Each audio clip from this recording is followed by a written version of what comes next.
ഒരു നഗരം ഒരു ഗ്രാമത്തോട് ചെയ്യുന്നത് അറിയണമെങ്കിൽ ഞെളിയംപറമ്പിൽ വരണം. നാട്ടുകൂട്ടം ഇന്ന് ഞെളിയംപറമ്പിലാണ്. നമുക്കറിയാം, ബ്രഹ്മപുരത്ത് വലിയ രീതിയിലുള്ള തീ പടരുന്നു. ഒപ്പം തന്നെ പുകയിൽ എറണാകുളം നഗരം തന്നെ മുങ്ങിപ്പോകുന്നു. ഇതിന്റെ എല്ലാം ആശങ്ക ഞെളിയൻപറമ്പിലുമുണ്ട്. ഇവിടുത്തെ ജനങ്ങൾ, ഇതിനോട് ചേർന്ന് നിൽക്കുന്ന ജനങ്ങളുടെ ആശങ്ക വളരെ വലുതാണ്. എന്തായാലും ഇതിനെക്കുറിച്ച് കൃത്യമായി തന്നെ നാട്ടുകൂട്ടം അന്വേഷിക്കുന്നു. എന്താണ് പൊതുവെ ഇപ്പം നമുക്കറിയാം, ബ്രഹ്മപുരത്തൊക്കെ വലിയ തോതിലുള്ള തീ പടർന്നു, ഇവിടെയും ഉണ്ടായിട്ടുണ്ട്. ഇവിടുത്തെ ആളുകളുടെ ഒരു ജീവിതം, ആ ഒരു ആശങ്ക അല്ലെങ്കിൽ ഒരു സമാനമായ സാഹചര്യം തന്നെയല്ല ഇവിടെയുള്ളത്?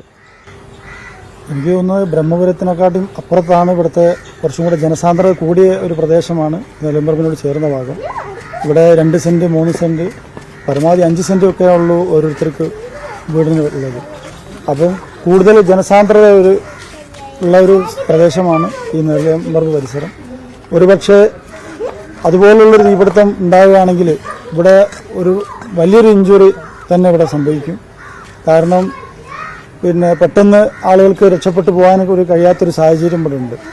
അതുപോലെ തന്നെ തീ അണയ്ക്കാനും ഫയർഫോഴ്സ് വന്നാൽ പോലും തീ അണയ്ക്കാൻ ആകെ ഒരു എൻട്രി പോയിന്റ്സ് മാത്രമേ ഉള്ളൂ. എന്റെ ചുറ്റുഭാഗത്തുള്ള കഴിഞ്ഞ കുറച്ച് ദിവസങ്ങൾക്ക് മുമ്പ് ഇവിടെ തീ പടർന്നിരുന്നില്ല? അതെ, കഴിഞ്ഞ ഞായറാഴ്ച ഒരു തീ പടർന്നു. അന്ന് ഇവിടുത്തെ പ്രദേശവാസികൾ പറഞ്ഞിട്ട് ഞാനാണ് ഫയർഫോഴ്സിനെ വിളിച്ചു വരുത്തിയത്.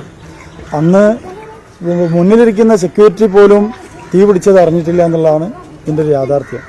കാരണം 18 ഏക്കർ സ്ഥലത്ത് സെക്യൂരിറ്റി ആ മുന്നിലാണ് നിൽക്കുന്നത്. ഇതിന് പിൻവശത്ത് തീ പടർന്നൊന്നും അദ്ദേഹം അറിഞ്ഞിട്ടില്ല. അതിന് ഞാൻ ചോദിച്ചല്ല, തീ എവിടുന്ന കത്തുന്നത് ചോദിച്ചപ്പോൾ എവിടുന്ന് കത്തുന്നു, എപ്പം കത്തുന്നു എന്നുള്ളതാണ് പുള്ളി ചോദിക്കുന്നത്. അപ്പോഴേക്കും ഞാൻ ഫയർഫോഴ്സിനെ വിളിച്ചിരുന്നു. അങ്ങനെ രണ്ടാമത് വിളിച്ചപ്പം പറഞ്ഞ് വണ്ടി പുറപ്പെട്ടു എന്ന് പറഞ്ഞു. ഞാൻ പറഞ്ഞു പെട്ടെന്ന് വന്നിക്കുകയാണെങ്കിൽ ഇപ്പോൾ 2-3 യൂണിറ്റ് കൊണ്ട് തീരും, അല്ലെങ്കിൽ ഇത് കയ്യിൽ നിൽക്കില്ല എന്നുള്ളത് പറഞ്ഞപ്പോൾ അവർ കുറച്ചും കൂടെ ഊർജ്ജസ്വലമായി പ്രവർത്തിച്ചു. അതുകൊണ്ട് നമുക്ക് വലിയ ബുദ്ധിമുട്ടില്ലാതെ കഴിച്ചിലായി എന്നുള്ളതാണ് പറയുന്നത്. ഈ 12 ഏക്കർ 18 ഏക്കറാണുള്ളത് അല്ലേ? മൊത്തം 18 ഏക്കർ. 22 ഏക്കർ ഉണ്ടായിരുന്നു പറയുന്നു. ചില സ്വകാര്യ സ്ഥാപനങ്ങളൊക്കെ കുറച്ച് വളച്ചുകെട്ടി എന്നൊക്കെ പറയുന്നുണ്ട്. കൃത്യമായിട്ടുള്ളത് നമുക്കറിയില്ല. അത് ആ രീതിയിലൊരു സർവേ ഒന്നും ഇവിടെ നടത്തിയിട്ടില്ല. സർവേ നടത്തുകയാണെങ്കിൽ ചില സ്ഥാപനങ്ങളൊക്കെ ഇതിന്റെ പരിസരത്തുള്ള സ്ഥാപനങ്ങളൊക്കെ കയ്യേറിയിട്ടുണ്ടോ എന്നുള്ളത് പരിശോധിച്ചാൽ മനസ്സിലാക്കാൻ സാധിക്കും. ഓക്കെ, എന്തായാലും നമ്മുടെ കൂടെ ഇപ്പോൾ UDFന്റെ കൗൺസിലറായ, കോർപ്പറേഷൻ കൗൺസിലറായ KC ശോഭിതയാണുള്ളത്. ഇതിൽ നമുക്ക് ഇപ്പോൾ ബ്രഹ്മപുരത്തേക്ക് പോയി കഴിഞ്ഞിട്ടുണ്ടെങ്കിൽ അതുപോലെ തന്നെ മറ്റു പല സ്ഥലങ്ങളിലും ഇതിൽ പ്രധാനമായും ഈ മാലിന്യ സംസ്കരണവുമായി ബന്ധപ്പെട്ടുകൊണ്ട് സോണ്ട ഇൻഫ്രാടെക്റ്റ് എന്ന് പറഞ്ഞ സംഘടന, ആ സംഘടനയെക്കുറിച്ചാണ്, അല്ലെങ്കിൽ അതിന്റെ ഒരു കൺസൾട്ടൻസിയാണ്. അവരെ ഒഴിവാക്കണമെന്നാവശ്യപ്പെട്ടുകൊണ്ട്, ഇതിൽ നിന്ന് ഒഴിവാക്കണമെന്നാവശ്യപ്പെട്ടുകൊണ്ടാണ് സമരം ചെയ്യുന്നത്. ഇപ്പോൾ ഈ ബയോമൈനിങ് പോലും കൃത്യമായും നടപ്പാക്കാൻ അവർക്ക് ഇതുവരെയും കഴിഞ്ഞിട്ടില്ല. അപ്പോൾ നിങ്ങളുടെ ഒരു സമര പരിപാടികൾ നിങ്ങൾ പ്രധാനമായും ഈ ഉന്നയിക്കുന്നത് എന്താണ് ഈ ഞെളിയൻപറമ്പ് വിഷയത്തിൽ? ഞെളിയൻപറമ്പ് എന്ന് പറഞ്ഞാൽ കോഴിക്കോട് കോർപ്പറേഷനെ സംബന്ധിച്ചിടത്തോളം പണം തട്ടിപ്പ് നടത്താനുള്ള ഒരു മാർഗം മാത്രമായിട്ട് മാറിയിരിക്കുകയാണ്. ഇപ്പം ഇവിടെ തന്നെ ഞാൻ മുൻപിരുന്ന കൗൺസിലിൽ എനിക്ക് ഓർമ്മയുണ്ട്, അതിനു മുൻപുള്ള ഒരു കരാറുകാരന് കൊടുക്കാനുള്ള ഒരു കുടിശ്ശികയുമായി ബന്ധപ്പെട്ട് അന്ന് 4.5 കോടിയോളം VKC മുഹമ്മദ് കോയ മേയറായ സമയത്ത് ഞങ്ങളുടെ കൗൺസിൽ അത് കൊടുക്കാൻ തീരുമാനിക്കുകയും 90 ലക്ഷമോ 95 ലക്ഷമോ ഒക്കെ എങ്ങാനും കൊടുക്കാനുള്ളതിൽ കേസ് അവർ നടത്തി, ആ കരാറുകാരൻ നടത്തി. കരാറുകാരന് അനുകൂലമായി വിധിയായി 4.5 കോടി നമ്മൾ കൊടുക്കാൻ തീരുമാനിക്കുകയും ചെയ്യുകയുണ്ടായി. അങ്ങനെ അതിന്റെ ഫലമായിട്ട് ഇപ്പോഴും ആ കൗൺസിലിരുന്ന ഓരോ കൗൺസിലർമാർക്കും 6 ലക്ഷത്തിന്റെ ബാധ്യതയ്ക്ക് നിലവിൽ കേസ് നടന്നുകൊണ്ടിരിക്കുക. അപ്പം ഞാനിപ്പോൾ പറഞ്ഞു വരുന്നത് എന്താ വെച്ചാൽ, ഓരോ കൗൺസിലുകൾ മാറുമ്പോൾ പുതിയ പുതിയ പദ്ധതികൾ പ്രഖ്യാപിക്കുക എന്നല്ലാതെ അവിടുത്തെ മാലിന്യം ഇപ്പോഴും അവിടെ കിടക്കുക. നമ്മളിപ്പോൾ അതിന് ചുറ്റുവട്ടത്തുള്ള ഈ സ്ഥലത്താണ് നിൽക്കുന്നത്. അസഹനീയമായ ദുർഗന്ധം നമ്മളെല്ലാവരും തന്നെ അനുഭവിക്കുന്നുണ്ട്. അപ്പം നമ്മൾ മനസ്സിലാക്കേണ്ടത്, ഈ പ്രദേശത്ത് എനിക്ക് മുൻപ് സംസാരിച്ച ആള് പറഞ്ഞ മാതിരി 2 സെന്റിലും 3 സെന്റിലും തിങ്ങി താമസിക്കുന്ന ആളുകളുണ്ട്. അപ്പം ഇവർക്ക് എന്ത് നീതിയാണ് ഈ ഒരു കൗൺസിലിനായാലും പറയാനുള്ളത്? ഇവർക്ക് എന്ത് ഉറപ്പാണ് കൊടുക്കാനുള്ളത്? ഏത് സമയവും തീപിടിക്കുകയാണെങ്കിൽ എന്താ ഇവിടെ ഉണ്ടാവാൻ പോകുന്ന അവസ്ഥ എന്ന് പറഞ്ഞാൽ ഭയാനകമാണ്. അപ്പോൾ UDF കൗൺസിൽ പാർട്ടിയെ സംബന്ധിച്ചിടത്തോളം പറയുകയാണെങ്കിൽ ഈ കരാറിൽ യാതൊരു ക്രെഡിബിലിറ്റിയും ഇല്ലാതെ ഈ സ്ഥാപനത്തെ സർക്കാർ സംവിധാനത്തിൽ KSIDC തെരഞ്ഞെടുത്ത് താഴേക്കിറക്കിയ ഈ കമ്പനിയാണ്. ഈ കമ്പനിക്ക് കഴിവുകെട്ട ഈ കമ്പനിയെ എന്തിനാ നമ്മളിങ്ങനെ മുന്നോട്ട് ഈ കരാറും കൊടുത്ത് മുന്നോട്ട് കൊണ്ടുപോകുന്നത്? ഈ കമ്പനിയെ കരിമ്പട്ടികയിൽ ഉൾപ്പെടുത്തി നല്ല ക്വാളിറ്റി ഉള്ള മറ്റേതെങ്കിലും സ്ഥാപനത്തിനെ ഈ പ്രവൃത്തി ഏൽപ്പിച്ച് കാര്യങ്ങൾ മുന്നോട്ട് കൊണ്ടുപോകണം എന്നാണ് ഞങ്ങൾക്ക് പറയാനുള്ളത്. കാരണം മാലിന്യ സംസ്കരണ ഹൈക്കോടതി പറഞ്ഞ മാതിരി സാധാരണക്കാരന്റെ അവകാശമാണ് എന്ന് പറയുമ്പോൾ ഇവിടെ ഒരു അവകാശവും നിഷേധിച്ച് എല്ലാ അവകാശങ്ങളും ശരിക്കും ഇതൊരു ഈ സോണ്ട വലിയ അല്ലെങ്കിൽ കരിമ്പട്ടിയിൽ ഇത് ടെക്നിക്കൽ സെക്രട്ടറി നേരിട്ട് വന്ന് ഇവിടെ ഇരുന്ന് കച്ചവടം ഉറപ്പിച്ചു എന്നുള്ള രീതിയിലുള്ള ആരോപണം വന്നിരുന്നു.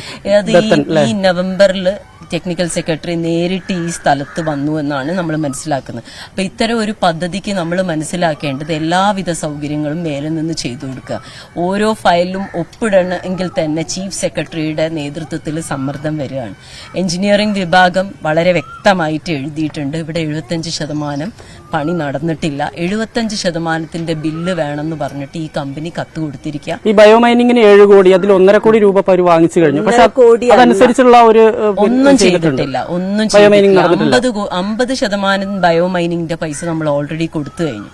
അത് തന്നെ ശരിക്ക് മറ്റേതെങ്കിലും ഇപ്പൊ NIT പോലെയുള്ള ഏതെങ്കിലും ഒരു സാങ്കേതിക വൈദഗ്ധ്യമുള്ള ആരെങ്കിലും സർവേ നടത്തി അത് തന്നെ ശരിയാണോ എന്നുള്ളത് പരിശോധിക്കണം. അതെ, എന്തായാലും ഈ പ്രദേശത്തെ ആളുകൾ ഇപ്പോൾ ഇവിടെ നമ്മളിവിടെ നിൽക്കുമ്പോൾ തന്നെ ഭയങ്കര ദുർഗന്ധമാണ്. ഇവിടെ ജീവിക്കുന്നവരെ സംബന്ധിക്കുന്നത്. അത് ഏറ്റവും പിന്നോക്ക ജനവിഭാഗങ്ങൾ തിങ്ങിപ്പാർക്കുന്ന ഒരു സ്ഥലം കൂടിയാണ്, ഒരു ഗ്രാമീണ മേഖലയാണ്. മുമ്പ് ഇത് ഒരു പഞ്ചായത്തിന്റെ ഭാഗമായിരുന്നു, പിന്നെ കോർപ്പറേഷനിലേക്ക് കൂട്ടിച്ചേർക്കപ്പെട്ടു. എങ്കിലും ഇപ്പം നമുക്ക് ഇവിടുന്ന് കാണാൻ കഴിയുന്നത് ഒരു ഗ്രാമത്തിന്റെ ഒരു ഗ്രാമം തന്നെയാണ് യഥാർത്ഥത്തിൽ. നഗരത്തിന്റെ മാലിന്യങ്ങളെല്ലാം തന്നെ ഏറ്റുവാങ്ങാൻ വിധിക്കപ്പെട്ട ഗ്രാമങ്ങൾ.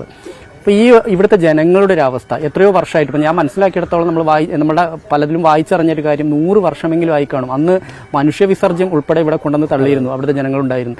ഇവിടുത്തെ ജനങ്ങളുടെ ഒരു ജീവിതം എങ്ങനെയാണ്? വളരെ കഷ്ടപ്പെട്ടാണ് ഇവിടുത്തെ ആളുകൾ തിങ്ങി താമസിക്കുന്നത്. ഇവിടെ വീട് വിൽപ്പന പോലും നടത്താൻ കഴിയുന്നില്ല. പിന്നെ പെൺകുട്ടികളെ കല്യാണം കഴിച്ച് അയക്കാൻ കഴിയുന്നില്ല. ഇവിടെ വരുന്ന ആലോചനകളൊക്കെ, വിവാഹാലോചനകളൊക്കെ മുടങ്ങിപ്പോകുന്ന ഒരവസ്ഥ ഉള്ളത്. ഈ ഞെളിയമ്പറമ്പിലെ ഈ മാലിന്യങ്ങൾ മാറ്റണം എന്ന് പറഞ്ഞ് നിരവധി സമരങ്ങൾ പല തരത്തിലുള്ളത് നടത്തിയിട്ടുണ്ട്. അപ്പോൾ അവസാനം ഇവിടെ പിന്നെ ഒരു തീ കത്തിൽ തുടങ്ങിയപ്പോൾ ഞങ്ങൾ പിന്നെ മനുഷ്യാവകാശ കമ്മീഷന് വരെ പരാതി കൊടുത്തു. കമ്മീഷൻ ഇവിടെ സൈറ്റ് സന്ദർശിച്ചു, അതിൻ്റെ റിപ്പോർട്ട് തയ്യാറാക്കി. ഇപ്പോഴത്തെ അവസ്ഥ ഇവിടെ കോടികൾ ചെലവാക്കുമ്പോഴും അവിടെ എന്താണ് നടപ്പാക്കണമെന്ന് ഒരു കുട്ടിക്ക് പോലും കയറി നോക്കാൻ പോലും കഴിയാത്ത അവസ്ഥയാണ്. പിന്നെ സ്ട്രിക്റ്റ് ആണ്. കൗൺസിലർമാർക്ക് പോലും അതിന്റെ അകത്തേക്ക് കയറാൻ പറ്റുന്നില്ല. കൗൺസിലർക്ക് പറ്റൂല, ഇവിടെ അടുത്തുള്ള ആളുകൾക്ക് പറ്റൂല, ആർക്കും പറ്റൂല. ഇവിടെ CPM ഉദ്യോഗസ്ഥന്മാർക്കും ഒരു കറവപ്പശുവായിട്ട് കുറച്ച് പൈസ ഉണ്ടാക്കാനുള്ള ഒരു സംവിധാനമായിട്ടാണ് ഈ ഞെളിയമ്പറമ്പ് മാറിയിട്ടുള്ളത്. ഇതിന്റെ ആളുകൾ കത്തിക്കുകയാണോന്ന് പോലും നമുക്ക് സംശയമുണ്ട്. ഇവിടെ വരുന്ന ഈ മാലിന്യങ്ങൾ സംസ്കരിക്കാൻ കഴിയാത്തത് കൊണ്ട് ഇതിന്റെ ആളുകൾ തന്നെ കത്തിക്കുകയാണോന്ന് എന്ന് പോലും ഇതിന്റെ പ്രദേശവാസികൾക്ക് സംശയമുണ്ട്. ഇതിന്റെ തൊട്ട അടുത്ത് താമസിക്കുന്ന ആളുകൾ ഇവിടെയുള്ള സാമൂഹ്യ പ്രവർത്തകന്മാർ അവിടെ കത്തുന്നുണ്ട് എന്ന് പറയുമ്പോഴാണ് ഇവിടെ വന്നു നോക്കുന്നത്. സെക്യൂരിറ്റി പോലും അറിയുന്നില്ല. അങ്ങനെ നിരന്തരമായിട്ട് കത്തിക്കുന്ന ഒരു പ്രവണത ഇന്ന് തുടങ്ങിയതല്ല, ഈ കഴിഞ്ഞ ആഴ്ച തുടങ്ങിയതല്ല. അത് ഞാൻ പറഞ്ഞല്ലോ, അതിനെതിരെ മനുഷ്യാവകാശ കമ്മീഷൻ ഇവിടെ കത്തിയപ്പോൾ വന്ന് സന്ദർശനം നടത്തി റിപ്പോർട്ട് കൊടുത്തായി. ഇവിടെ കൃത്യമായിട്ട് സംസ്കരണം നടക്കുന്നുണ്ട് എന്നാണ് കോർപ്പറേഷൻ രേഖാമൂലം മനുഷ്യാവകാശ കമ്മീഷന് മറുപടി കൊടുത്തത്. ഇതൊരു കറവപ്പശു മാത്രമാണ്. ഉദ്യോഗസ്ഥന്മാർക്കും CPM-നും ഒരു കറവപ്പശുവാണ് പൈസ ഉണ്ടാക്കാൻ. ഇത് യഥാർത്ഥത്തിൽ ഒരു 100 വർഷം ഒക്കെ ആയി എന്നാണ് പറയുന്നത് ഇവിടെ. അങ്ങനെയാണെങ്കിൽ ഈ ഒരു പ്രദേശത്തെ ഒരു തോറ്റ ജനങ്ങളാണ്, ഒരു തോറ്റ ജനതയാണ് ഇവിടെ ഉള്ളവരെന്ന് പറയാം. ഇനിയെങ്കിലും അവർക്ക് നീതി കിട്ടാൻ ഏതു തരത്തിലുള്ള ഇടപെടലുകൾ സർക്കാരിന്റെ ഭാഗത്തുനിന്ന് അല്ലെങ്കിൽ മറ്റേതെങ്കിലും ജനപ്രതിനിധികളുടെയോ പൊതുപ്രവർത്തകരുടെയോ അല്ലെങ്കിൽ ഈ ഒരു സംവിധാനത്തിന്റെയോ ഭാഗത്തുനിന്ന് ഉണ്ടാവേണ്ടതുണ്ട്. ഈ കുടുംബശ്രീനെ രാഷ്ട്രീയവൽക്കരിച്ച ഒരു സമയം. അപ്പോൾ ഇവർ കൊടുക്കുന്ന ലോണുകൾ, ഈ കുടുംബശ്രീ ഇവിടുത്തെ ഈ പ്രദേശവാസികൾക്ക് കൊടുക്കുന്ന ലോണുകളുണ്ടല്ലോ, ഇത് രാഷ്ട്രീയമായിട്ടാണ് കിട്ടുന്നതെന്നു അത് ഞങ്ങൾക്കെതിരെ മീൻസ് CPM-നെതിരെ പറഞ്ഞാൽ ആ ലോണ് പിന്നെ കിട്ടൂല എന്നുള്ള ഒരു ഭയപ്പെടുത്തൽ സ്വാഭാവികമായിട്ട് ഈ പ്രദേശങ്ങളിൽ നിന്ന് മാത്രമല്ല അടുത്ത എല്ലാ ഭാഗത്തും ഉണ്ട്. അതുകൊണ്ടായിരിക്കും ഒരു പക്ഷേ നമ്മളൊന്ന് വിളിച്ചിട്ട് ആളുകൾ വരാത്തത് ഭയപ്പാടാണ് ഇവർക്ക്. മാത്രമല്ല കുറച്ച് മുമ്പ് ഒരു വർഷം മുമ്പ് അല്ലേ ഇവിടത്തെ പോലെ ഒരു തീപിടുത്തം, ഭയങ്കരമായ തീപിടുത്തമുണ്ടായി. ആ സമയത്ത് മനുഷ്യാവകാശ കമ്മീഷൻ വന്ന് പ്രശ്നമായി, പിന്നെ ഇൻഡിവിജ്വലായിട്ട് കേസ് കൊടുത്തു. ഈ കേസിന്റെ ഭാഗമായിട്ട് നമ്മളൊക്കെ പോയിരുന്നു. അവിടെ വെച്ച് ഹിയറിംഗിന്റെ സമയത്ത് കൃത്യമായിട്ട് കോഴിക്കോട് കോർപ്പറേഷനോട് അവിടെ നടക്കുന്നില്ല എന്നും അതിന്റെ ഭയാനകമായ സാഹചര്യങ്ങളൊക്കെ ബൈജുനാഥ് സാർ കൃത്യമായിട്ട് പറഞ്ഞു. എന്നിട്ട് നമ്മളെ വീണ്ടും വിളിപ്പിച്ചു. അപ്പോൾ കോഴിക്കോട് കോർപ്പറേഷൻ കൊടുത്ത മറുപടിയാണ് ഇവിടെ കൃത്യമായിട്ട് കാര്യങ്ങൾ നടക്കുന്നുണ്ടെന്നുള്ളത്. ഇതിന്റെ ഉള്ളിൽ കയറിയാലറിയാം എത്ര കോടി ഉറുപ്പിന്റെ സാധനങ്ങൾ നഷ്ടപ്പെട്ട് കിടക്കുന്നുണ്ടെന്നുള്ളത്. ലോറികൾ ഒരു 10-12 ലോറി അതിൻ്റെ ഉള്ളിൽ ദ്രവിച്ചു കിടക്കുക. JCB-കൾ ഒരു 5-6 JCB അന്ന് കണ്ട സമയത്ത് ദ്രവിച്ചു കിടക്കുക. അതേപോലെ അതിനുള്ളിൽ ഇവിടുത്തെ പ്രദേശവാസികൾക്ക് കുടിവെള്ളം കൊടുക്കാൻ വേണ്ടി ഒരു പ്ലാന്റ് ഉണ്ടാക്കിയിട്ടുണ്ട്, കുടിവെള്ള പ്ലാന്റ്. ഒരു മുറുക്ക് വെള്ളം, ഒരു തുള്ളി വെള്ളം ഈ ഭാഗത്തുള്ള ഒരാൾക്കും കൊടുക്കാൻ ആ പ്ലാന്റ് കൊണ്ട് കഴിഞ്ഞിട്ടില്ല. കോടികൾ മുടക്കുക, നഷ്ടപ്പെടുത്തുക. മാത്രമല്ല ഈ ലോറിന്റെ ഉള്ളിലൊക്കെ എന്ന് പറയുക അതിന്റെ ഉള്ളിലുള്ള എഞ്ചിന്, ബോഡി അവിടെ ഉണ്ട്, ബാക്കി എല്ലാ സാധനങ്ങളും കടത്തിക്കൊണ്ടു പോകുന്നുണ്ട്. അപ്പൊ ഇതാണ് ഇതിന്റെ മുഖ്യമായ ലക്ഷ്യം. അയച്ചു വെക്കല്ല, കൊണ്ടുപോകുകയാണ്, വിൽക്കുകയാണ്.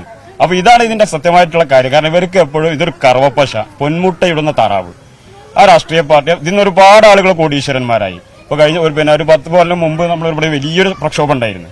ആ സമയത്തുള്ള പ്രശ്നം എന്താണെന്ന് വെച്ചിരിക്കുകയാണെങ്കിൽ 10 ലോഡ് ഇങ്ങോട്ട് ഉള്ളിൽ കടന്നിക്കുകയാണെങ്കിൽ 100 ലോഡിന്റെ കണക്കാണ് എഴുതി വാങ്ങുക. 10 ലോഡ് കടന്നാല് 100 ലോഡിന്റെ. ഇതിപ്പോ കത്തുന്നതിന്റെ കാരണം എന്താ? കത്തുന്നതിന്റെ കാരണം കരാറുകാരന് മെച്ചാണ്. കാരണം ഒരു മണിക്കൂർ കത്തിക്കാന്നുണ്ടെങ്കിൽ ഒരു ടണ്ണ് സാധനം കത്തുന്ന വിരച്ചോളി. ഒരു വണ്ടിക്ക് പോകേണ്ട സാധനം കഴിച്ചില്ലായില്ലേ? അപ്പൊ കരാറുകാരൻ എന്ത് എഴുതി വാങ്ങാം? ഞങ്ങൾ ഇവിടെയുള്ള കംപ്ലീറ്റ് സാധനം കൊണ്ടുപോയിട്ടുണ്ട്. കത്തിക്കല് ഇത് കത്തിക്കുകയാണ്, ഇത് കത്തല്ല, അത് കത്തിക്കുകയാണ്. വളരെ പ്ലാൻഡ് ആയിട്ട് കത്തിക്കുക, ആരും അറിയാത്ത രീതിയിൽ കത്തിക്കുക. അതാണ് വാച്ച്മാൻ പോലും അറിയാത്തത്. നാടകം, ജനങ്ങളെ പറ്റിക്കുന്ന നാടകം. 250 കോടി രൂപയ്ക്കാണ് ഇവിടെ ഈ മാലിന്യത്തിൽ നിന്ന് വൈദ്യുതി ഉൽപ്പാദിപ്പിക്കാൻ വേണ്ടിയിട്ടുള്ള, അല്ലെ 2019 ഇതിന്റെ അങ്ങനെ ഒരു പദ്ധതിയുമായി വരുന്നത്. ഇതുവരെയും അതിന്റെ ഈ ബയോമൈനിങ് പോലും കൃത്യമായും പൂർത്തീകരിക്കാൻ കഴിഞ്ഞിട്ടില്ല. അങ്ങനെ വലിയൊരു കറവ പശു ആയി മാറുക, അല്ലെങ്കിൽ ഒരു വെള്ളാനയായി മാറുക, ഇത്തരത്തിലുള്ള പദ്ധതികൾ ധാരാളം നമ്മുടെ മുമ്പിലുണ്ട്. പക്ഷെ അതിനപ്പുറം കുറെ മനുഷ്യരുടെ ജീവിതം ഇവിടെ ദുസ്സഹമായി തുടരുകയും ചെയ്യുന്നുണ്ട്. എങ്ങനെയാണ് നിങ്ങൾ ഈ കുറെ കാലം ഇതിന്റെ സമരസമിതിയിൽ ഉണ്ടായിരുന്ന ആളാണല്ലോ, ഇപ്പോഴും ഈ സമരപരിപാടികളുമായി മുന്നോട്ട് പോകുന്നു, എങ്ങനെയാണ് ഇതിനെ കാണുന്നത്? ഇപ്പം ഏറ്റവും ലേറ്റസ്റ്റ് ആയിട്ട് ജനങ്ങളുടെ കണ്ണിൽ പൊടിയിടാനും വേണ്ടിയിട്ട് ഉണ്ടാക്കിയിട്ടുള്ള ഒരു പദ്ധതിയാണ് 250 കോടിയുടെ ഈ വേസ്റ്റിൽ നിന്നും വൈദ്യുതി ഉൽപ്പാദിപ്പിക്കുക എന്ന് പറഞ്ഞിട്ടുള്ള പരിപാടി. ഒരു 25 വർഷങ്ങൾക്ക് മുമ്പ് തന്നെ ഇവിടെ വിവിധ രാഷ്ട്രീയ പാർട്ടിയുടെയും ഇവിടെയുള്ള പ്രദേശത്തുള്ള ആളുകളുടെയും എല്ലാം വിവിധ സംഘടനകളുടെ സാന്നിധ്യത്തോടു കൂടിയിട്ടാണ് ഇവിടെ സമരം നടന്നിട്ടുള്ളത്. അക്രമ സമരങ്ങൾ നടത്തുന്നുണ്ട്. അതായത് വണ്ടികൾ തടഞ്ഞ് ഞങ്ങളൊക്കെ ജയിലിൽ കിടന്നിട്ടുണ്ട്. ഇവിടെയുള്ള 18-22 സ്ത്രീകളോളം ജയിലിൽ കിടന്നിട്ടുണ്ട്. ഞങ്ങൾ മാലിന്യ വണ്ടികൾ തടഞ്ഞിട്ട് കോഴിക്കോട് ജില്ലാ കലക്ടർ പോലീസ് എസ്കോർട്ടോട് കൂടിയിട്ട് ഇവിടെ കൊണ്ടുവന്ന് നിർത്തിയിട്ടുണ്ട്. ഇതിന്റെ യഥാർത്ഥത്തിലുള്ള ഒരു സത്യം എന്താണെന്ന് പറഞ്ഞു കഴിഞ്ഞാൽ വർഷാവർഷങ്ങളിൽ നമ്മുടെ കോഴിക്കോട് കോർപ്പറേഷൻ ഈ മാലിന്യ സംസ്കരണത്തിന് വേണ്ടിയിട്ട് അവിടെ പാസ്സാക്കുന്ന എമൗണ്ട് മാത്രം എടുത്ത് നോക്കുക. നമ്മളെ സംബന്ധിച്ചിടത്തോളം കൃത്യമായിട്ട് ഒരു സൊല്യൂഷൻ ഇവിടെ നടക്കുന്നില്ല എന്നുള്ളത് സത്യമാണ്. ആദ്യം തന്നെ ചാണ്ഡീഗഡിലേക്കാണ് ഇവർ ഇവിടുന്ന് ആളെ പറഞ്ഞയച്ചത്. ചാണ്ഡീഗഡിലേക്ക് ആളെ പറഞ്ഞയച്ചിട്ട് അന്ന് ഇവർ കണ്ടെടുത്തിയത്, ഞങ്ങൾ സമരം നടത്തിക്കൊണ്ടിരിക്കുന്ന സമയത്ത്, ഭയങ്കരമായിട്ടുള്ള പ്രക്ഷോഭം നടത്തുന്ന സമയത്ത്, ഇവർ മണ്ണ് കുഴിക്കുക, നിലത്തൊരു കുഴിയിട്ടിട്ട് അതിൽ ചണ്ടിയിടുക, അതിന്റെ മുകളിൽ മണ്ണിടുക, വീണ്ടും ചണ്ടിയിടുക, വീണ്ടും മണ്ണിടുക. ഈ ഒരു സംവിധാനം ഇവരിവിടെ കൊണ്ടുവന്നപ്പോൾ ആ സംവിധാനം അത് ഫ്ലോപ്പ് ആവാൻ കാരണം ആ വർഷത്തിൽ പെയ്ത മഴയാണ്. ഈ പ്രദേശത്തുള്ള പറയുന്നത് ഈ പദ്ധതി, ഈ ബയോമൈനിങ് നടക്കാത്തത് മഴ കാരണമാണ്. മറ്റൊന്ന് ഈ കോവിഡിന്റെ ഒരു ലോക്ക്ഡൌൺ വന്നിരുന്നു, ആ കാലത്ത് കുറച്ച് ചെയ്യാൻ കഴിയാതെ പോയി. മറ്റൊന്ന് മഴയാണ്. പക്ഷെ മഴ കഴിഞ്ഞിട്ട് ഇപ്പോൾ ഒരു 3-4 മാസത്തിലധികമായിട്ട് നല്ല വെയിലാണ്. പക്ഷെ ഒന്നും അതിന്റെ ഒരു നടപടിക്രമങ്ങളൊന്നും ഉണ്ടായിട്ടില്ല. അത് മാത്രമല്ല കോവിഡ് വന്നത് ഇപ്പോൾ വളരെ അടുത്ത കാലത്താണല്ലോ. കോവിഡിന്റെ മുമ്പാണ് ഈ സംവിധാനം ഉണ്ടായത്. ഈ പ്രദേശത്തുള്ള ആളുകളുടെ ഒരു വീട്ടിലുള്ള ഒരു കിണർ പോലും ഉപയോഗിക്കാൻ പറ്റാത്ത കണ്ടീഷനിലേക്ക് ഈ ഒരു സംവിധാനത്തിലൂടെ കൂടിയിട്ട് മഴ പെയ്തപ്പോൾ അടിയിലൂടെ ഉറവെടുത്തു. ആ സംവിധാനം അവിടെ ഫ്ലോപ്പായ സമയത്ത് അടുത്ത ഒരു വലിയൊരു ഫണ്ട് പാസ്സാക്കിയിട്ട് തുടർന്ന് വന്നത് എങ്ങനെയാന്ന് പറഞ്ഞു കഴിഞ്ഞാൽ കുന്നുമാതിരി മണ്ണിട്ടിട്ട് കൊണ്ടുപോകാം. ഒരു ദിവസം ലക്ഷക്കണക്കിന് രൂപയുടെ മണ്ണാണ് ഇവിടെ കൊണ്ടുവന്ന് അടിച്ചത്. ഇത് എണ്ണാനും ഇതിന് കൃത്യമായിട്ടുള്ള ചുവന്ന മണ്ണ് കൊണ്ടുപോയി അടിച്ചിട്ട് കുന്നുപോലെ ഒരു മല പോലെ ആക്കി വെച്ചു. എന്നിട്ട് ഇതിൽ നിന്ന് പെട്ടെന്ന് ഗ്യാസ് വന്നിട്ട് ഇത് അടിയിൽ നിന്ന് കത്തിയ സമയത്ത് ഇവർ ഈ ഗ്യാസ് പോകാനും വേണ്ടിയിട്ട് ഈ മലയുടെ മുകളിൽ PVC പൈപ്പ് അടിച്ചിറക്കി. ഇതൊക്കെ ഇവിടെ സംവിധാനം ചെയ്തിട്ട് അതും നടപ്പിൽ വരുത്താത്ത സംഭവമാണ്. ഇവിടെ ആകെയുള്ളപ്പോൾ ജൈവ മാലിന്യം സംസ്കരിക്കുക എന്ന് പറഞ്ഞു കഴിഞ്ഞാൽ നമുക്ക് സ്വന്തം വീട്ടിലൊരു ബയോഗ്യാസ് പ്ലാന്റ് സ്ഥാപിച്ചു കഴിഞ്ഞാൽ സംസ്കരിക്കാൻ കഴിയുന്ന കാര്യമാണ്. അത് ഇവിടെ കൃത്യമായിട്ട് നടന്നിട്ട് അഗ്രോവിനെ ഏൽപ്പിച്ചിട്ട് മുമ്പ് അഗ്രോ സർക്കാരിന് വളമാക്കിയിട്ട് കൊടുക്കാന്ന് പറഞ്ഞിട്ടുള്ള സംവിധാനത്തിലേക്ക് ഉണ്ടാക്കി. പക്ഷെ ഇതിന് ശേഷം ഉണ്ടാവുന്ന വേസ്റ്റ് അത് എന്ത് ചെയ്യണം എന്നുള്ളതാണ് ഇവിടെ ആകെയുള്ള പ്രശ്നം. ആ വേസ്റ്റാണ് ഇപ്പം നിങ്ങൾ തൊട്ട് മുമ്പൊക്കെ വന്നപ്പോൾ കണ്ട കുന്നുമാരി കിടക്കുന്ന സാധനം. ഈ സാധനം ഒന്ന് സംസ്കരിക്കാനോ ഇതിനൊരു പുതിയൊരു പദ്ധതി കൊണ്ടുവരാനോ ഇന്ന് വരെ കഴിഞ്ഞിട്ടില്ല എന്ന് മാത്രമല്ല ഇപ്പം അവർ നടപ്പിൽ വരുത്തണം എന്ന് പറഞ്ഞിട്ടുള്ളത് ഇതിന്റെ ഉള്ളിൽ നിന്ന് മഴ ആയിക്കഴിഞ്ഞാൽ ഈ വേസ്റ്റിന്റെ മുകളിൽ നിന്ന് ഒഴുകുന്ന വെള്ളം കംപ്ലീറ്റ് പ്രദേശത്തേക്ക് ഒഴുകിയിട്ട് ഇപ്പൊ നിങ്ങൾ വന്ന വഴികളൊക്കെ എടുത്ത് നോക്കുകയാണെങ്കിൽ ഈ റോഡിലൊക്കെ തന്നെ കറുത്ത വെള്ളം കിടക്കും. ഇവിടുന്ന് പോകുന്ന ഈ വെള്ളം ഈ ഓർഫനേജിന്റെ മുമ്പ് കൂടെ കൂടിയിട്ട് ഒരു ഡ്രൈനേജ് പോകുന്നുണ്ട്. ഇതിനേക്കാളും സ്മെല്ലാണ് ആ വെള്ളം പോകുന്ന സമയത്ത് മഴക്കാലത്ത്. അതിൽ കൂടെ കൂടിയിട്ട് പോയിട്ട് നമ്മളെ മാങ്കുനി തോടിലൂടെ കൂടിയിട്ട് പോയിട്ട് നല്ലളം ഭാഗത്ത് കൂടെ കൂടിയിട്ട് പോയിട്ട് അവസാനിക്കുക. ആ വെള്ളം പുഴയിലേക്കാണ് പോകുന്നത്. പുഴയിലേക്കാണ് പോകുന്നത്. അത് കാണണം. ആ വെള്ളം അത്രയും കറുത്ത ആ വെള്ളം ചെടികൾക്ക് ഒഴിക്കാൻ കുടിക്കാന്നൊക്കെ ആയിരുന്നു പറഞ്ഞിരുന്നത്. ആ കണ്ടീഷനിലേക്ക് സംസ്കരിച്ചിട്ട് പുറത്തേക്ക് എത്തിക്കണം എന്ന് പറഞ്ഞൊരു വലിയൊരു ഫണ്ട് ചെലവാക്കിയിട്ട് ഇവിടെ ഒരു പ്ലാന്റ് കൊണ്ടുവന്നു.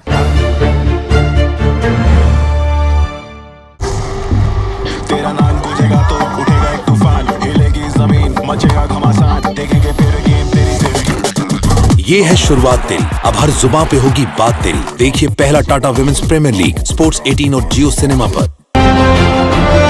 സനീഷ് കുമാർ ജോസഫാണ് ചാലക്കുടി MLA. അദ്ദേഹമാണ് UDF MLA-മാർക്ക് വേണ്ടിയുള്ള ഒരു പരാതി നൽകിയത്, മർദ്ദിച്ചുവെന്നടക്കം കാണിച്ചുള്ള പരാതി നൽകിയത്. KK രമ പ്രത്യേകിച്ചൊരു പരാതി DGPക്ക് നൽകിയിരുന്നു. DGP അത് മ്യൂസിയം പോലീസിൽ കൈമാറിയെങ്കിലും ആ പരാതിയിലും പ്രത്യേകിച്ചൊരു അന്വേഷണം ഉണ്ടായില്ല. ഈ സനീഷ് കുമാർ ജോസഫിൻ്റെ പരാതിയോട് ചേർത്ത് തന്നെ രമയുടെ പരാതി കൂടി ഉൾക്കൊള്ളിച്ച് അത് ആ നിലയിൽ ഒറ്റ പരാതിയായി അന്വേഷിക്കാനാണ് ഇപ്പോൾ തീരുമാനിച്ചിട്ടുള്ളത്. ഏതായിരുന്നാലും രഞ്ജിത്ത് നേരത്തെ സൂചിപ്പിച്ചതുപോലെ തന്നെ പ്രതിപക്ഷ MLA-മാർക്കെതിരെ ജാമ്യമില്ലാ വകുപ്പുകളാണ് ചുമത്തിയിട്ടുള്ളത്. 2 മുതൽ 10 വർഷം വരെ തടവ് ശിക്ഷ ലഭിക്കാവുന്ന കുറ്റങ്ങൾ പ്രതിപക്ഷ MLA-മാർക്കെതിരെ ചുമത്തിയിട്ടുണ്ട്. അതേസമയം ഭരണപക്ഷ MLA-മാർക്കാകട്ടെ ജാമ്യം ലഭിക്കുന്ന വകുപ്പുകളാണ് ചുമത്തിയിരിക്കുന്നതും. ചെറിയ വകുപ്പുകൾ ചുമത്തി അവരെ നടപടിയിൽ നിന്ന് ഒഴിവാക്കി എന്ന ഒരു ആരോപണവും അവിടെ നിൽക്കുന്നുണ്ട്. ഏതായിരുന്നാലും KK രമയുടെ 2 പരാതികളിലും പ്രത്യേകിച്ചൊരു അന്വേഷണം ഉടൻ ഉണ്ടാകും. അല്ലെങ്കിൽ ഈ ആദ്യത്തെ ഈ സഭയിൽ നടന്ന കയ്യാങ്കളിയുമായി ബന്ധപ്പെട്ട കാര്യത്തിൽ എന്തായിരുന്നാലും രമയുടെ പരാതിയിൽ പ്രത്യേകിച്ചൊരു അന്വേഷണം ഉണ്ടാകില്ല. അതേസമയം ഇങ്ങനെ സോഷ്യൽ മീഡിയയിലൂടെ അപമാനിച്ചു എന്ന പരാതിയിൽ ഉടൻ എന്തെങ്കിലും ഒരു നടപടി ഉണ്ടാകാനുള്ള സാധ്യതയും കുറവാണ്. രഞ്ജിത്ത്, ആര്യ. ഈ KK രമ സച്ചിൻ ദേവിനെതിരെ ഒരു പരാതി നൽകുന്നു, സമൂഹ മാധ്യമങ്ങളിലൂടെ അധിക്ഷേപിക്കുന്നു എന്ന കാര്യത്തിൽ. നമുക്കറിയാം ഈ വലിയ അക്രമ സംഭവങ്ങൾ ഉണ്ടായിട്ടും കേസുകൾ എടുത്തത് കൂടുതലായും പ്രതിപക്ഷ MLA-മാർക്കെതിരെയാണ്. ഭരണപക്ഷ MLA-മാർക്കെതിരെ ദുർബലമായ വകുപ്പുകൾ ചുമത്തിയെന്ന ആക്ഷേപം നിലനിൽക്കെ ഈ KK രമയുടെ പുതിയ പരാതിയുടെ അവസ്ഥ എന്താകും? അത് കാര്യക്ഷമ അന്വേഷണം ആരംഭിച്ചിട്ടുണ്ടോ? നടക്കാൻ സാധ്യതയുണ്ടോ? എന്താണ് ഇതുമായി ബന്ധപ്പെട്ട് പോലീസ് നൽകുന്ന വിശദീകരണം?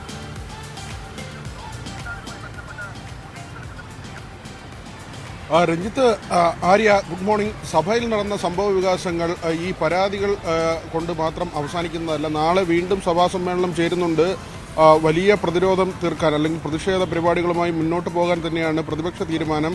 സഭയ്ക്കകത്തും പുറത്തും ഈ പ്രതിഷേധം എന്ന നിലയിലേക്ക് കാര്യങ്ങളെത്തും. അവിടെ രമയുടെ പരാതിക്കും പ്രസക്തിയുണ്ട്. കാരണം രമ 2 പരാതികളാണ് നൽകിയിട്ടുള്ളത്. ഒന്ന് സൈബർ സെല്ലിലാണ്. സൈബർ സെല്ലിൽ നൽകിയിട്ടുള്ളത് സച്ചിൻ ദേവിനെതിരെയുള്ളതാണ്. ഫേസ്ബുക്കിലൂടെ അപമാനിച്ചു എന്ന് കാട്ടിയായിരുന്നു ഈ പരാതി. അതായത് രമയുടെ കൈക്ക് കുഴപ്പമില്ല, ഇങ്ങനെ തർക്കിച്ചു നിൽക്കുന്ന ഒരു ദൃശ്യവും അതോടൊപ്പം തന്നെ പ്ലാസ്റ്റർ ഇട്ട മറ്റൊരു ചിത്രവും, ഇങ്ങനെ രണ്ടും ചേർത്ത് വെച്ചായിരുന്നു ചില സിനിമകളുമായി ഉപമിച്ച് രമയുടെ പേര് പറയാതെ തന്നെ ഈ ചിത്രങ്ങൾ ഉപയോഗിച്ചുകൊണ്ട് മറ്റു ചില സിനിമകളുടെ പേരുകൾ പറഞ്ഞ് ഒരു കളിയാക്കുന്ന തരത്തിലുള്ള പോസ്റ്റ് ഇട്ടത്. ഇതിനെതിരെയാണ് രമ പരാതി നൽകിയത്. പക്ഷേ അതിൽ തുടർ നടപടികളായിട്ടില്ല. രമയുടെ മൊഴിയെടുക്കുകയോ മറ്റെന്തെങ്കിലും നടപടിയിലേക്കോ സൈബർ പോലീസ് പോയിട്ടില്ല.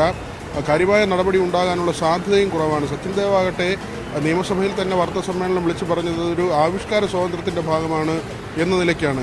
പക്ഷേ രമയുടെ കയ്യിൽ പ്ലാസ്റ്റർ ഇട്ടതുമായി ബന്ധപ്പെട്ട വിവാദങ്ങൾ കത്തിപ്പടരുകയാണ്. കാരണം കൈക്ക് പ്രശ്നമില്ലെങ്കിൽ പിന്നെ എന്തിന് സർക്കാർ ആശുപത്രിയിൽ ഇങ്ങനെ പ്ലാസ്റ്റർ ഇട്ടു എന്ന ചോദ്യമാണ് പ്രതിപക്ഷ നേതാവ് ഉൾപ്പെടെ ഉയർത്തുന്നത്. ആരോഗ്യമന്ത്രി വീണ ജോർജ് ആകട്ടെ തനിക്ക് ഇക്കാര്യത്തിൽ കൂടുതൽ കാര്യങ്ങൾ അറിയില്ല, DHSനോട് ചോദിച്ചിട്ട് വ്യക്തമായി പറയാം, അങ്ങനെ ഒരു റിപ്പോർട്ട് വന്ന ശേഷം കാര്യങ്ങൾ വിശദമാക്കാം എന്ന നിലയ്ക്കാണ്. ഏതായിരുന്നാലും ഈ പ്ലാസ്റ്റർ ഇട്ടതുമായി ബന്ധപ്പെട്ട വിവാദം കത്തിപ്പടരുക തന്നെയാണ്. കാരണം ഒരാളുടെ കൈക്ക് കുഴപ്പമില്ലെങ്കിൽ പിന്നെ എന്തിന് പ്ലാസ്റ്റർ, സർക്കാർ ആശുപത്രിയിൽ പിന്നെ എന്തിന് പ്ലാസ്റ്റർ ഇട്ട്? രോഗി പറയുന്നതിനനുസരിച്ചാണോ ഡോക്ടറും മറ്റ് ജീവനക്കാരും പ്രവർത്തിക്കേണ്ടത് എന്ന ഒരു ചോദ്യമാണ്. കഴിഞ്ഞ ദിവസവും ME ഗോവിന്ദൻ രമയുടെ കൈക്ക് പൊട്ടലില്ല എന്ന് പറഞ്ഞു. പൊട്ടലില്ലാത്ത അത് ഈ വിനോദ് KK രമ തന്നെ വളരെ വ്യക്തമായി ഇന്നലെ പറഞ്ഞത്. കാരണം നിങ്ങളുടെ വകുപ്പാണ്, ആരോഗ്യ വകുപ്പാണ്. അപ്പൊ എന്നെ പോലെ ഒരാൾക്കെതിരെ ഇത്തരത്തിൽ ഒരു ആക്ഷേപം ഉന്നയിക്കുമ്പോൾ അത് സ്വന്തം ഭരണ സംവിധാനത്തിൽ ഉള്ള സ്ഥാപനങ്ങൾക്കെതിരെ തന്നെയുള്ള ഒരു ആക്ഷേപമാണ് എന്ന് പറയുന്നത്. കാരണം ഞാൻ അവിടെ ചെന്നപ്പോൾ എന്റെ കയ്യിൽ പൊട്ടലുണ്ടോ അല്ലെങ്കിൽ എന്റെ കൈ ചതഞ്ഞിട്ടുണ്ട്, പ്ലാസ്റ്റർ ഇടണമെന്ന് ആവശ്യപ്പെട്ട് ഡോക്ടർ പറയുന്നു താൻ പ്ലാസ്റ്റർ ഇടുന്നു. അതിന് അധിക്ഷേപിക്കാൻ എന്ത്, നിങ്ങൾ ഡോക്ടറോട് ചോദിക്കൂ എന്നാണ് ഇന്നലെ KK രമ പറഞ്ഞത്. ആരോഗ്യമന്ത്രി ഇതിൽ പ്രതികരിക്കട്ടെ എന്നും പറഞ്ഞിരുന്നു. ഇപ്പോൾ വിനോദ് സൂചിപ്പിക്കുകയും ചെയ്തിരുന്നു ആരോഗ്യമന്ത്രിയുടെ പ്രതികരണം എന്തായിരുന്നു ഈ വിഷയത്തിൽ എന്നുള്ളത്. അപ്പൊ ഇത് ഈ രാഷ്ട്രീയ വിഷയം എന്നതിനപ്പുറം മറ്റു ചില സംഗതികളിലേക്ക് കൂടി മാലിന്യത്തിൽ നിന്ന് ജൈവ വളമുണ്ടാക്കുന്ന ഒരു പദ്ധതി തുടങ്ങിയിരുന്നു. അത് കുറച്ചെന്തോ മുന്നോട്ട് പോയി തോന്നുന്നില്ല, പിന്നെ അത് പാതി വഴിയിൽ നില. അതെ അതെ, അത് തന്നെ ഇവിടെ ഇപ്പൊ പറഞ്ഞു. മനുഷ്യാവകാശ കമ്മീഷന് പരാതി കൊടുത്തതിനെ സംബന്ധിച്ച് അതിന് മര്യാദയ്ക്കുള്ള ഷെഡില്ല, ആ ഷെഡ് ഫുള്ള് ലീക്കാണ്, അത് നനഞ്ഞിട്ട് ആ വളം ഉണ്ടാക്കുന്ന പ്രോസസ്സ് ശരിയായി നടക്കുന്നില്ല എന്ന് പറഞ്ഞിട്ട് മനുഷ്യാവകാശ കമ്മീഷന് ഇതിനു മുൻപ് പ്രാദേശികമായിട്ട് അന്ന് കൗൺസിലറായിരുന്ന ഷമീൽ തങ്ങള് പരാതി കൊടുത്തിട്ടുണ്ടായിരുന്നു. അങ്ങനെ മനുഷ്യാവകാശ കമ്മീഷൻ നിങ്ങൾ നിർബന്ധമായും ഇത് നനയാത്ത രീതിയിൽ ഈ ഒരു സംവിധാനം എല്ലാ സൗകര്യങ്ങളോടുകൂടി ഉറപ്പുവരുത്തണം എന്ന് പറഞ്ഞിട്ട് നിർദ്ദേശിക്കുകയും ചെയ്തിരുന്നു. എന്നാൽ ഇപ്പൊ നമ്മൾ പോയി നോക്കിയാലും ആ ഒരു വളനിർമ്മാണത്തിന്റെ അതിങ്ങനെ നനഞ്ഞിട്ട് പിന്നെ മാത്രമല്ല കാലക്രമേണ അതിന്റെ മെഷീനറി മുഴുവൻ കേടായിട്ടുണ്ട്. അപ്പൊ അതൊക്കെ ശരിക്കും ഒന്ന് ഇവിടെ എന്തിനാണ് പ്രയോറിറ്റി നൽകേണ്ടത് എന്ന് ചോദിച്ചാൽ ആളുകൾക്ക് പൈസ ഉണ്ടാക്കാനുള്ള ഒരു മാർഗം മാത്രമായിട്ടാണ് ഇതിനെ കാണുന്നത്. പക്ഷേ UDF എത്രത്തോളം ഇതിൽ ഇടപെടാൻ കഴിഞ്ഞു, അല്ലെങ്കിൽ വലിയ സമരപരിപാടികളൊക്കെ UDFന്റെ ഭാഗത്തു നിന്ന് ഒരു ഫലപ്രദമായ ഇടപെടൽ ഇക്കാര്യത്തിൽ ഉണ്ടായിട്ടുണ്ട്? ഞങ്ങളാണ് സത്യമായിട്ട് ബ്രഹ്മപുരം വിഷയം ഉണ്ടായപ്പോൾ ഞങ്ങളുടെ കൗൺസിലർമാരുടെ നേതൃത്വത്തിൽ, അല്ല ഞാൻ പറഞ്ഞ അതിന്റെ മുൻകാലങ്ങളിൽ അതെ അതെ, അപ്പം ഇതിന്റെ മുൻപും UDF പല തവണയായിട്ട് ഈ വിഷയം റേസ് ചെയ്തതാണ്. ഞങ്ങള് ഇതിനു മുൻപുള്ള കൗൺസിലുകളിലും ഒക്കെ ഈ വിഷയം റേസ് ചെയ്താണ്. പക്ഷെ ഇവിടെ പറഞ്ഞ മാതിരി നമ്മൾ ഏത് വിഷയം റേസ് ചെയ്താലും അന്വേഷണം നടത്തുന്നതും അതിൽ കാര്യങ്ങൾ മുന്നോട്ട് കൊണ്ടുപോകുന്നതും ഇടത് സർക്കാരിന്റെയും ഇടത് ഭരണ സംവിധാനത്തിന്റെയും അധീനതയിലുള്ള ഇൻഫ്രാടെക്റ്റുമായിട്ട് ബന്ധപ്പെട്ടുകൊണ്ടുള്ള വിവാദങ്ങളും വരുന്നുണ്ട്. അതിലൊരു ശക്തമായ, അല്ലെങ്കിൽ അന്ന് അത് കൊടുത്ത സമയത്ത് അല്ലെങ്കിൽ കൊടുത്ത് ഇത്രയും കാലം ആവുന്നതിന്റെ ഇടയിൽ UDFന്റെ ഭാഗത്ത് പല തവണ ഓരോ തവണയും കൗൺസിൽ ഇത് പുതുക്കി നൽകുമെന്ന് നമ്മൾ പറഞ്ഞിട്ടുണ്ട്. കാരണം മഴ എന്നുള്ളത് പശ്ചിമഘട്ടമുള്ളിടത്തോളം കാലം കേരളത്തിൽ മഴ പെയ്യും. അതൊരു റീസൺ അല്ല. നിങ്ങൾ അവരെ കൊണ്ട് അങ്ങനെയാണ് അതിലൊരു ടേം വെക്കുന്നത്, ഇവരുടെ നഷ്ടോത്തരവാദിത്വത്തിൽ ചെയ്യണം എന്നുള്ളത്. പക്ഷെ നമ്മളിവിടെ മനസ്സിലാക്കേണ്ടത് ഇവരൊരു സ്പെഷ്യൽ പർപ്പസ് വെഹിക്കിൾ ഈ വേസ്റ്റ് ടു എനർജി എന്നുള്ള സംവിധാനത്തിന് വേണ്ടി മലബാർ വേസ്റ്റ് മാനേജ്മെന്റ് എന്നുള്ള രീതിയിൽ ഒരു SPV ഉണ്ടാക്കിയാണ്. ഈ SPVക്ക് ആവട്ടെ ഒരു ലെറ്റർ ഓഫ് ഇൻഡെംനിറ്റി, അതായത് പല ഇളവുകളും കൊടുത്തുകൊണ്ടുള്ള ലെറ്റർ ഓഫ് ഇൻഡെംനിറ്റി സർക്കാർ തലത്തിൽ KSIDC മുഖേന കോർപ്പറേഷന്റെ അറിവിലേക്ക് വന്നിട്ടുണ്ട്. അന്നും അത് സഭയിൽ വന്നപ്പോൾ ഞങ്ങളുടെ ആശങ്ക പറഞ്ഞിട്ടുണ്ട്. കാരണം ഈ ലെറ്റർ ഓഫ് ഇൻഡെംനിറ്റി വന്നാൽ പല ബാധ്യതകളിൽ നിന്നും ഇവർ ഒഴിവായി കിട്ടും. 250 കോടി ഇവരല്ല ചെയ്യുന്നത്, KSIDC. ഇപ്പൊ ഇവിടെ പറഞ്ഞല്ലോ 21 ഏക്കർ ഭൂമി ഉണ്ടായിരുന്നു. 21 ഏക്കറുകളിൽ 4 ഏക്കറയോളം പല ആളുകളുമായി ഇവിടെയുള്ള വൈദ്യുതി ഉൽപ്പാദിപ്പിക്കാനുള്ളത് KSIDCയുടെ.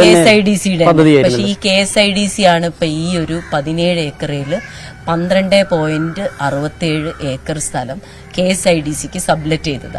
KSIDC തെരഞ്ഞെടുത്ത ഈ കമ്പനിക്ക് പണം റേസ് ചെയ്യാനുള്ള അവകാശം കൊടുത്തിട്ടുണ്ട്. അപ്പൊ ഇത് റേസ് ചെയ്യുന്ന സമയത്ത് ഇത് മോഡ്ഗേജ് ചെയ്യാനോ ഇത് പ്ലെഡ്ജ് ചെയ്യാനോ ഒക്കെ ഉള്ള അവകാശം ഈ കമ്പനിക്ക് ഉണ്ടാവും. അപ്പൊ അത് ഏത് രീതിയിലുള്ള കോൺസിക്വൻസസിലേക്കാണ് കൊണ്ടുപോകുക എന്നുള്ളത് നമ്മൾ കണ്ടു തന്നെ അറിയണം. അപ്പൊ സത്യം പറഞ്ഞാൽ ഇത് വിൽക്കാനും ഇത് പൈസയാക്കാനും 10-28 വർഷത്തേക്ക് ഈ ലാൻഡ് ഉപയോഗിച്ച് ഫണ്ട് മൊബിലൈസ് ചെയ്യാനുള്ള ഒരു എല്ലാ സൗകര്യവും ചെയ്തു കൊടുത്തത് സംസ്ഥാന സർക്കാരാണ്. കാലം ഇത്രയൊക്കെ കഴിഞ്ഞിട്ടും ഈ മാലിന്യം സംസ്കരിക്കുന്ന ശാസ്ത്രീയമായ രീതിയിൽ സംസ്കരിക്കാൻ കഴിയാതെ പോകുന്നു എന്നുള്ളത് വലിയൊരു പരാജയമാണ്. ഒരു പക്ഷേ നമ്മൾ ഭരണപരാജയം എന്നൊക്കെ പറയും. നമ്മുടെ ഭരണകൂടത്തിൻ്റെ ഭാഗത്തുനിന്ന്, അല്ലെങ്കിൽ നമ്മളുടെ ടെക്നോളജിയൊക്കെ ഇത്രത്തോളം വളർന്നിട്ട് പോലും മനുഷ്യൻ അല്ലെങ്കിൽ ജൈവ മാലിന്യമായാലും അജൈവ മാലിന്യമായാലും പ്ലാസ്റ്റിക് ആയാലും ഇത് ശാസ്ത്രീയമായ രീതിയിൽ ഇപ്പോഴും സംസ്കരിക്കാൻ കഴിയാത്തതിൻ്റെ ഏറ്റവും വലിയ ഉദാഹരണമാണ് ബ്രഹ്മപുരമായാലും ഞെളിയമ്പറമ്പായാലും എല്ലാം തന്നെ.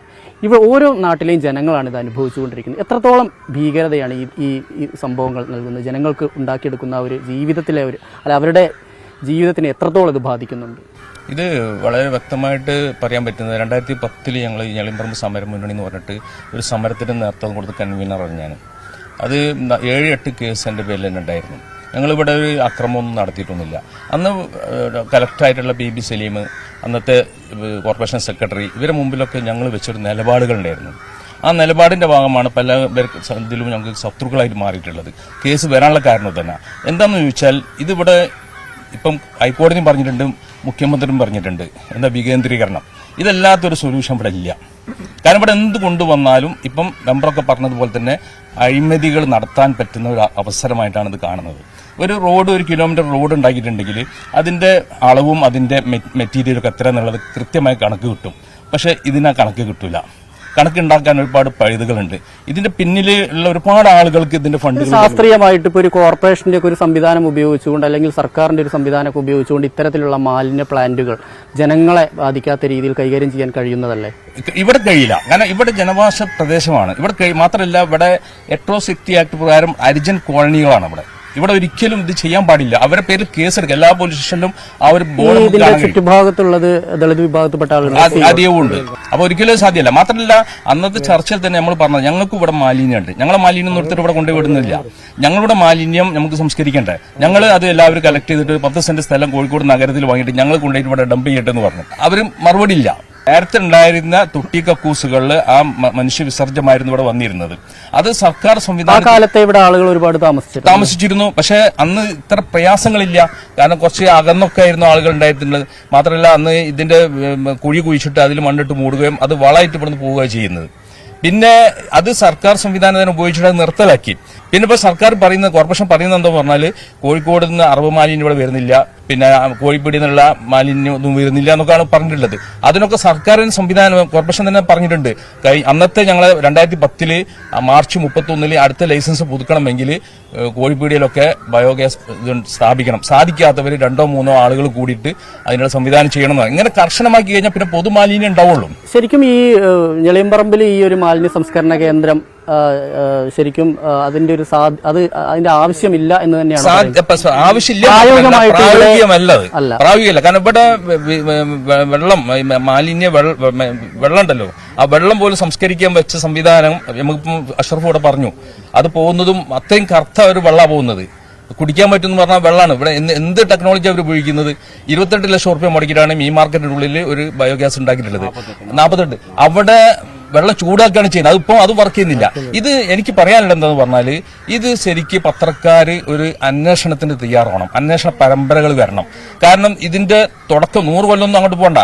2008 മുതലുള്ള ഇതിന്റെ സ്റ്റേറ്റ്മെന്റ് എടുക്കാനുള്ള ഒരു ധവളപത്രം കോർപ്പറേഷൻ ഇറക്കണം. പലത് പുറത്തു വരും. നമുക്ക് പറയാതെ നമ്മളെ വീട് ഇടിഞ്ഞു പൊളിഞ്ഞു വീകാനായിക്കണ്.